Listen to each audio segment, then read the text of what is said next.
Hi అండి. Daily బ్లాగ్కి welcome. ఈరోజైతే మళ్ళీ ఇడ్లీ చేశాను, కానీ ఈరోజు ఇడ్లీలోకి చట్నీకి వేరుశనగ గుళ్ళు టమాటా వేయించి చట్నీ అయితే చేస్తున్నాను. సో మార్నింగ్ లేవగానే ముందు ఏదో ఒకటి అయితే చేయాలి కదా. 2 రోజులు కొబ్బరి చట్నీ, ఓ రోజు సాంబార్. అయినా ఇడ్లీ దోశ అవుతుందని నిన్న మామిడికాయ పులిహోర, మొన్నేమో గోధుమ ఉప్మా అలా చేస్తున్నాను. ఓ రోజు పబ్బియ్యం అని. సరే ఇంక ఇవాళ ఇడ్లీ చేద్దాంలే సింపుల్గా అనుకున్నా. సో స్టార్ట్ చేశాను. చట్నీలో తాలింపు కూడా వేసాను. నెక్స్ట్ ఇడ్లీ ఉడికేలోపు కూరలు ఏమున్నాయి అని తీస్తున్నాను అనమాట. నిమ్మకాయలు, పచ్చిమిరకాయలు, టమాటాలు, బెండకాయ, క్యారెట్ ఉంది. సో ఇప్పుడు బెండకాయలు అయితే నిన్నే చేశాను, టమాటాలు మొన్న చేసే కూర, నిమ్మకాయ తర్వాత పిండుకుందాం. సో దొండకాయలు వేసేద్దాం, పండిపోతే లేకపోతే చూద్దాం ఎంత బాగున్నాయో అని తీసాను. అదే చేత్తో 3 ఎగ్గులు కూడా తీసేసుకుని ఉడకబెట్టేసుకోవాలి కదా, రోజు తింటారు కదా. కంపల్సరీ ఎగ్గులు అయితే కంపల్సరీ రోజు 3 అయితే ఉడకబెట్టాలండి, తప్పదనమాట, అందరూ తింటారు. నెక్స్ట్ ఈరోజు ఏంటో ఇంట్లో అందరికీ గొంతులు పట్టేసినాయి, వాతావరణం మారబట్టో ఏమోనండి బాబోయ్. మొన్న 4 రోజులు నాకు ఒంట్లో బాగా అనుకున్నాను చూసారా, నాకు పట్టేసి యాంటీబయాటిక్స్ వాడేసరికి కొంచెం వీక్ అయ్యి. సో ఇంకా పాలకూర అయితే ఫ్రెష్గా అనిపిస్తుంది, పప్పు వేసేద్దాము. దొండకాయలు ఏమో అన్నీ పండిపోయినాయి కదా, సో అదైతే ఫ్రై చేద్దాం అనుకున్నాం. వర్క్స్ టెన్షన్ అండి, 8వ తారీఖు చాలా ముహూర్తాలు ఉన్నాయి. అసలు వర్క్స్ చేయించినట్టే ఉన్న దగ్గరుండి అయినా చిన్న చిన్న మిస్టేక్స్ ఒక్కోసారి అలా జరుగుతూ ఉంటాయి. ఇట్ హ్యాపెన్స్ అనమాట. సో కస్టమర్ సాటిస్ఫాక్షన్ చేయాలి కదా, టైం అంతా వాళ్ళతో మాట్లాడి, ఇటు మాట్లాడి, ఒక్కరితో మాట్లాడి ఏదో సరిపోతుంది. ఇక మా ఈలోపు మా చిట్టుతల్లి వచ్చి నాకు మామిడికాయ కావాలి కోసివ్వా అని అడుగుతుంది. సరే చెక్కు తీసి దానికి 2 ముక్కలు కోసిస్తే కాసేపు ఆ టీవీ చూసుకుంటూ తింటుంది, లేకపోతే ఒక పక్కన కూర్చుని పిచ్చి తల్లి తింటుంది అనమాటని. మనం పెడితే ఏది ఎక్కదండి వీళ్ళకి. కింద నిన్న పక్కింటికి వెళ్ళింది అనమాట పిల్లలతో ఆడుకోవడానికి. వాళ్ళ ఇంట్లో వాళ్ళు కోసుకుని తింటున్నారంట, నచ్చిందంట. నేను ఎన్నిసార్లు కోసి పెట్టినా వద్దండి. ఇంకా చిన్న ముక్క దాని వరకే కోసిస్తున్నా. ఇది చూడండి, ఇప్పుడు సగం తిని తెచ్చి చేస్తుంది దీనికి. మన పెద్ద ముక్కలే కొయ్యి, చిన్నవి వద్దు అని చెప్తుంది. ఏ సీజన్లో వచ్చే ఫ్రూట్ ఆ సీజన్లో తినాలి, పిల్లలకు కూడా అలానే పెట్టాలన్నమాట. ఎందుకంటే ఆ విటమిన్స్ అనేది ఏ సీజన్ వచ్చిన సీజనల్ ఫ్రూట్ అంటారు చూసారా, అలా తింటేనే హెల్త్కి మంచిది. అన్ని రకాల విటమిన్స్, ప్రోటీన్స్ ఏవైనా కానీ బాడీకి పట్టాలి అంటే ఏ సీజన్లో వచ్చేది అది. ఇప్పుడు ఏంటంటే ప్రతి సీజన్లోనూ అన్నీ వచ్చేస్తున్నాయి. ఎందుకు అంటే ఆ మందులతో పండిస్తున్నారు, ఏది కల్తీయో ఏది నిజమో తెలియదు. ఇక దొండకాయలు చూసారా మొక్కల్లా ఉన్నాయి. అందుకనే దీన్ని ఏం చేస్తున్నానంటే, ఈసారి చూడండి వీడియో స్కిప్ చేయకుండా ఏం చేస్తాను అర్థమైంది. ఇలా చేసేస్తా, కొంచెం ఉప్పు పసుపు వేసేసి మూత పెట్టేస్తే మగ్గిద్ది చక్కగా. తర్వాత మూత తీయచ్చు అనమాట. ఎలా చేస్తానో ఒకసారి చూడండి. సో నిన్న చేసిన అది మామిడికాయ ఊరగాయ ఉంది, అదేంటో ఆ ఊరగాయ నిన్న పెడితే శాంపిల్కి ఆ ముక్కలు ఎలా ఉంటాయి, కొట్టిస్తే ఎలా ఉంటుందో శాంపిల్ కింద తెచ్చారు. అస్సలు తీపిగా ఉన్నాయి కానీ పులిపే లేదు, అసలు టేస్ట్ బాగోలేదని చెప్పి మళ్ళీ నేనేం చేశాను, కొంచెం నిమ్మకాయ పిండా. ఎంత నిమ్మకాయ పిండినా మామిడికాయలో వచ్చే పులుపు వస్తేనే బాగుంటుంది కదా. సో ఇంకా అది ఇంకొంచెం ఉందన్నమాట. అందుకని ఇక పచ్చడి బదులు ఈ ఫ్రై చేస్తున్నాయి. ఈ ముదిరిపోయిన దొండకాయతో పచ్చడి చేసినా రుచి ఉండదు, పచ్చి ఉండదు. దానికంటే కొంచెం వేడి అన్నంలో కొంచెం కొత్త ఊరగాయ కదా, మంచి స్మెల్ వస్తుంది. ఎల్లిపాయ చిత్తపొట్టు వేస్తామేమో, మంచి స్మెల్ వస్తుంది, అది తినేస్తా అన్నారు. సో కొంచెం పప్పు కూర అయితే వేసాను. ఇప్పుడు ఈ దొండకాయల్లోకి ఎప్పుడు నేను ఎల్లుల్లిపాయలు వేస్తాను కదండి, ఈసారి ఎల్లుల్లిపాయ కాకుండా ఉల్లిపాయలని పొడుగు ముక్కలు అనమాట. ఇది మా అత్తగారు చేసేవారు బాగా, అత్తగారు నాకు చెప్పి చేయించేవారు అనమాట. ఇలా చెయ్యమ్మా బాగుంటుంది, ముదిరిపోయినాయి కదా బెండకాయలు కానీ ఏదైనా దొండకాయలు కానీ ఏదైనా వేయించేప్పుడు నూనెలో దేవేవాళ్ళు అనమాట వాళ్ళు. నేనేంటంటే నూనె ఎక్కువ వేయకుండా తక్కువ వేసుకునే చేసుకున్నాను. నూనె అంతా మునిగేంత వరకు వేయించేవాళ్ళు అత్తగారు. నేనేంటంటే నాకు అక్కడ హాఫ్ బాయిల్ ఫ్రైలో చేయిస్తున్నాను అనమాట.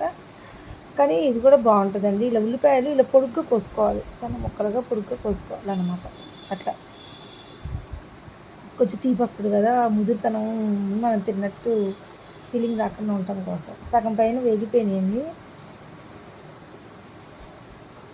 సగం పైన వేగిపోయినాయి అనమాట. ఇంకొంచెం వేగాలి, లాస్ట్లో వేయాలండి. దింపే 10 నిమిషాల ముందు వేయాలి ఉల్లిపాయ. ఇప్పుడే వేస్తే మాడి మసానం వేయాలి, ఎందుకంటే ఈ ముక్క వేగడానికి చాలా టైం పడుతుంది, ముద్దిరిపోయినాయి కదా. ఫ్రిడ్జ్లో తీయంగానే డోరు 2 కవర్లు ఖాళీ అయిపోయినాయి. బెండకాయ, దొండకాయ, ముందు బీరకాయ, ఈ 3 మాత్రం తేగానే చేసేయాలి. ఆకుకూరలు అంతే, ఒక రోజు కంటే ఎక్కువ ఉంటే విటమిన్స్ పోతాయి అని చెప్పి అవి తేగానే చేయాలి, అన్నిటికీ న్యాయం చేయాలి. ఇంకేం చేయాలి చెప్పండి. అందుకని నిన్నేమో బెండకాయ చేస్తే ఇవాళేమో దొండకాయ. మామిడికాయలు శాంపిల్ తెచ్చారు. పైకేమో చక్కగా గట్టిగా ఉన్నాయి. చేస్తేనేమో చూస్తేనేమో పండిపోయినాయి. అది నేను పులిహోర చేసేసి కొంచెం ఊరగాయ వేసా. ఎక్కడ ఫాస్ట్గా చేస్తూనే ఉన్న పాడైపోతున్నాయని. అన్ని తేవద్దంటేనేమో మగోళ్ళు వినరు. ఏమో మేము తెస్తానులే అంటారు. పావు కిలో తెచ్చేది అరకిలో తెస్తారు.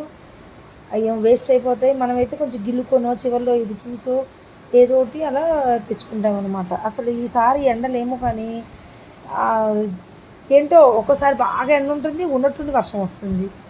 పిచ్చి పిచ్చిగా ఉంది వాతావరణం. అందుకని బాడీలు కూడా పిచ్చి పిచ్చిగా అనీజీగా ఉంటుంది అనమాట. జలుబు చేసి గొంతు పట్టేసి తల పట్టేసి అలా ఒక్కసారి వచ్చింది ఇంట్లో అందరికీ.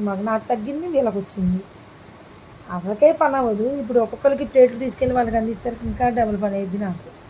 ఇంకో పొయ్యి మీద చారు అయితే పెట్టేసి అది కామన్, అది చూపించేది ఏముంది. సో పప్పు కూడా ఉడికిపోయింది అనుకుంటా, మూత తీసేస్తే అయిపోద్ది. మ్యాక్సిమం నేను పప్పులో చింతపండు వేయలేదండి. నిమ్మకాయలు ఉన్నాయి అనుకుంటే అసలు చింతపండు ప్రిఫర్ చేయను.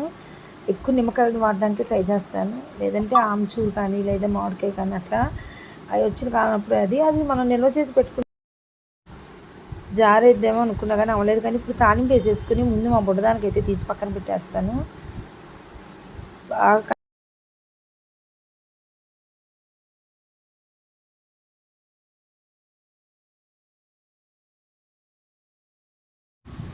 బుడ్డదానికి కొంచెం తీయాలి కదా, పప్పులో కొంచెం ఉప్పు వేసేసి ముందు బాగా కలపెట్టేసుకుని వెల్లుల్లిపాయ తాలింపు వేసేసుకుంటే నెక్స్ట్ బుడ్డదానికి కొంచెం పక్కకు తీస్తాను.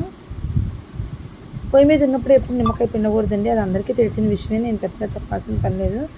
ఏంటి ఇది ఇలా ఉంది అనుకుంటారేమో. పొద్దున కట్టు పొంగల్ చేసినప్పుడు మిరియాలు జీలకర్ర వేస్తాం కదా, అదనమాట ఆ బాండి అది. సో ఎండుమిరపకాయలు, వెల్లుల్లిపాయలు, కరివేపాకు, మినపప్పు, ఇక తాలింపు చెప్పేది ఏముందండి మనకి. ఇవన్నీ చక్కగా వేయించేసుకొని తాలింపు వేసేస్తాను. ఇంకో పొయ్యి మీద దొండకాయలు ఇంకా ఫ్రై అవుతున్నాయి అన్నమాట. ఇంక ఇప్పుడు తినే ముందు వడియాలు వేయిస్తాను. పప్పులోకి మా వాళ్ళకి వడియాలు కంపల్సరీ ఉండాలి. వడియాలు, చల్లమిరపకాయలు మా వాళ్ళకి ఏముంది రండి, ఎవరికైనా ఉంటే అది ఇష్టంగా తింటారు. పప్పుకూర కాంబినేషన్, అందులో కొత్తరకాయ కూడా కొంచెం ఉంది కాబట్టి వడియాలు వేస్తే సరిపోద్ది. అందరూ మందులు వేసుకొని చక్కగా పడుకున్నారనమాట. మనకి ఆడవాళ్ళకి కుదరదు కదండి బాబు, మనకి పనే సరిపోద్ది.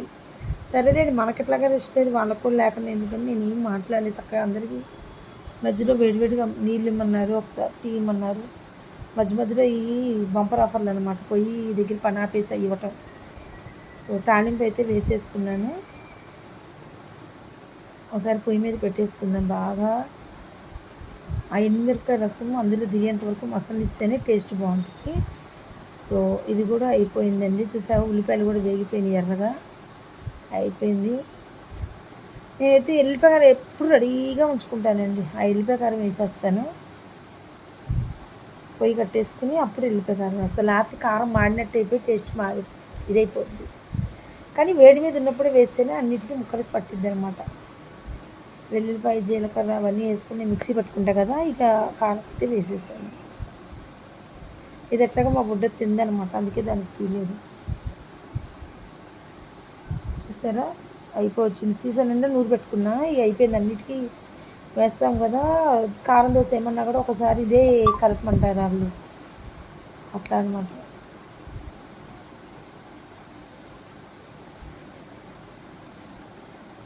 సో దొండకాయ ఫ్రై అయిపోయింది, చారు అయిపోయింది, పప్పు తాలింపు అయిపోయింది.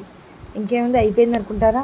ఇప్పుడు ఫినిషింగ్ టచ్ ఏంటంటే అది గిన్నెలోకి మార్చడం. పప్పు ఇక మార్చేసాను, పొయ్యి అంతా తుడుచుకోవటం, అన్నిటికీ మూతలు పెట్టడం. ఇక బుడ్డదానికైతే కొంచెం తీసేస్తున్నా.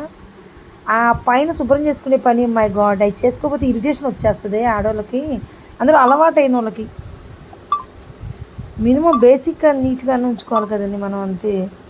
ఇప్పుడు దాన్ని తీసే కదా కారం వేసి ఒక 5 నిమిషాలు బాగా కారం పచ్చివాసన పోయేంత వరకు బాగా ఉడకనిచ్చి అప్పుడు పొయ్యి మీద దింపేస్తాను. అప్పుడు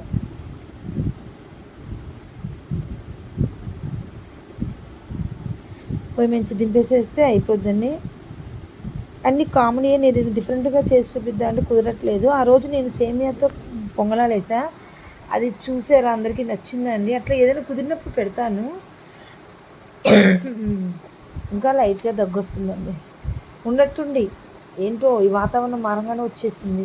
అందులో మా అపార్ట్మెంట్లో కొంచెం పావురాలు ఎక్కువ ఉంటాయండి. దానివల్ల కూడా ఊరికే ఏదో ఒకటి తేడా వస్తుంది హెల్త్. సో ఇప్పుడైతే అన్నీ అయిపోయినాయి కదా.